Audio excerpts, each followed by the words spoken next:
and the stick. The stick is the US economic embargo, which can only be lifted by Congress. The carrot, however, was the tantalising wet foot, dry foot policy, a measure which granted Cubans who made it onto US soil the right to stay without a visa.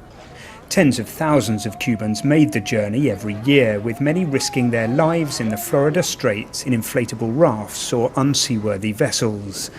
Since it was introduced in 1995, the Cuban government has blamed the measure for the brain drain on the island. So when President Obama reinstated diplomatic ties with Cuba and visited the country last year, we can safely say the Castro government will have urged him in no uncertain terms to lift the policy. Despite the temptation of the free entry to the United States, the decision to remove it was broadly welcomed by some in Havana. On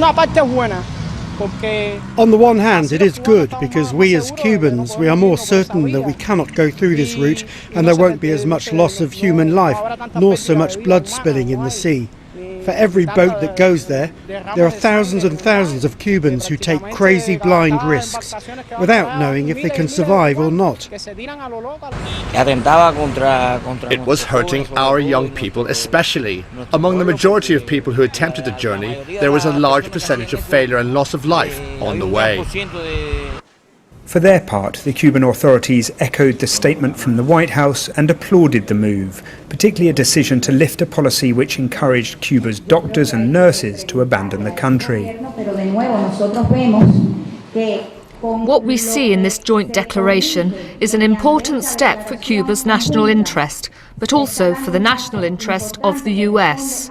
That said, I think this question of whether the Trump administration will support the new accord must be answered by the new government of the United States.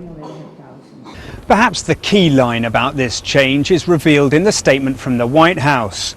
By taking this step, we are treating Cuban migrants the same way we treat migrants from other countries. Now that's something that the government of Raul Castro has been calling for decades.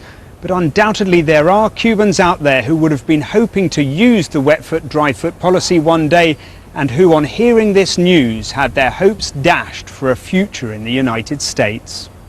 Will Grant, BBC News, Havana.